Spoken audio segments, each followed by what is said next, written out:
Hello বন্ধুরা, অনেকেই জানেন না কিভাবে মোবাইলের মাধ্যমে কম্পিউটারের সাথে শেয়ার ব্যবহার করে ফাইল ট্রান্সফার করা যায়। তাই আজকের এই ভিডিওতে আমরা দেখাবো কিভাবে কম্পিউটারের সাথে শেয়ার সেট আপ করবেন, মোবাইল থেকে কম্পিউটারে ফাইল ট্রান্সফার করবেন, কম্পিউটার থেকে মোবাইলে ফাইল পাঠাবেন। সব কিছু হবে একদম সহজে, কোনো ইন্টারনেট ছাড়াই। তাহলে আর দেরি কেন, চলুন শুরু করা যাক। ভিডিওটি পুরোটা দেখুন আর সহজেই শিখে নিন। প্রথমে আপনাকে যে কোনো একটি ব্রাউজারে চলে আসতে হবে। তো আমি বেছে নিলাম ক্রোম ব্রাউজার। এরপর গুগলে সার্চ করতে হবে শেয়ার ইট ডাউনলোড ফর পিসি। এখন ইন্টার করুন। এরপর এখানে আপনি অনেকগুলো ওয়েবসাইট লিঙ্ক পেয়ে যাবেন। এর যে কোনো একটি থেকে আপনি ডাউনলোড করে নিতে পারেন।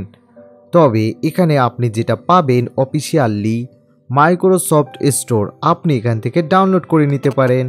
আমি ডাউনলোড করব সবার উপরে যে ওয়েবসাইটটি আসছে সেটি থেকে। তো এর উপরে একটি ক্লিক করে দিন। এখন দেখুন ডাউনলোড শেয়ার ইট ফর পিসি এবং এটি হলো ফ্রি। এখন থেকে এখান থেকে ডাউনলোড করা হয়েছে এই অ্যাপটি 57,068 জন এবং এটি দেখতে পাচ্ছেন সিকিউরিটি সেফ আছে এবং এখান থেকে আপনি অ্যাভেলেবেল পাবেন অ্যান্ড্রয়েড, ম্যাক, আইফোন। এখন আমরা এটি ডাউনলোড করব। ডাউনলোড করার জন্য ফ্রি ডাউনলোড ফর পিসি এখানে একটি ক্লিক দিব। এরপর দেখুন এখানে ডাউনলোড এসে গেছে। এই অ্যাডটি আসলে আমরা কেটে দিব। এখন আমাদের কিছুক্ষণ অপেক্ষা করতে হবে। Your download has started. একটু অপেক্ষা করুন, এই সকল অ্যাডে ক্লিক দিবেন না। দেখুন ডাউনলোডিং স্টার্ট হয়ে গেছে এবং এটি ডাউনলোড হতে 2 মিনিট সময় নেবে। এখন আমরা ডাউনলোডের শেয়ারে চলে আসলাম। এরপর দেখুন এখানে এই যে সফটওয়্যারটি আছে এটি আমরা ইনস্টল দিব। এরপর যে এই শেয়ারটি আছে এর উপর একটি ক্লিক দিব রাইট বাটনে। এরপর ওপেনে ক্লিক দিব।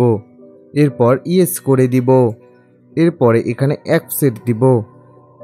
এরপরে যেভাবে আসে সেইভাবেই থাকবে নেক্সট। এবার ক্রিয়েট এ ডেস্কটপ শর্টকাট, এখানে আর কি আইকনটা আসবে, এটার উপরে টিক দিয়ে আমরা নেক্সট করে দিব। এরপর আমরা ফিনিশ করে দিব। এরপর দেখুন এমনটা ওপেন হবে, আপনি চাইলে কেটে দিতে পারেন। এরপর দেখুন আমরা এটা ওপেন করব। হাতের রাইট বাটনে ক্লিক দিলাম, এরপরে ওপেন। এখন আমরা এটি আমাদের মোবাইলের সাথে কানেক্ট করব। প্রথমে আপনি আপনার মোবাইল খুলে প্লে স্টোর থেকে শেয়ার ইট ডাউনলোড করে নেবেন। এরপরে শেয়ার ইটের উপরে ক্লিক দিবেন। আপনি যে কোনো শেয়ার ইট ব্যবহার করতে পারেন। এরপর আপনি অ্যাড কেটে দিন। কানেক্ট করার জন্য এই যে লোগো রয়েছে এখানে 4টা ডটের মতোই কোণায়, এখানে একটা ক্লিক দিবেন।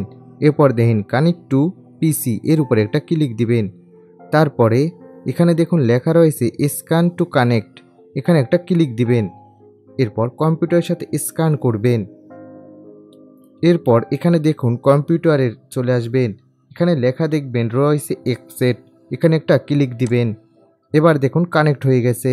এবার আমি চাইলে কম্পিউটার থেকে মোবাইলে ফাইল ট্রান্সফার করতে পারি। এই যে আপলোড টু ফোন এখানে দেওয়ার পরে দেখুন আমি ডাউনলোডে আসলাম। এরপর যে এই যে থিমটা রয়েছে এটি আমি পাঠিয়ে দিলাম।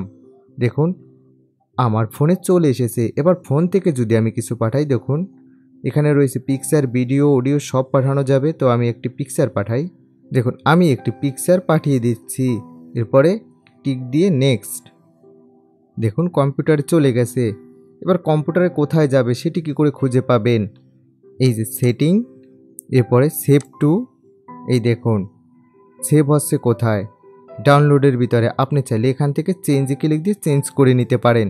তো এইভাবে আর কি বন্ধুরা, এইভাবে মোবাইল থেকে কম্পিউটারে ফাইল ট্রান্সফার করা এবং কম্পিউটার থেকে মোবাইলে ফাইল ট্রান্সফার করা হয়। আশা করি আপনারা বুঝতে পারছেন। ধন্যবাদ।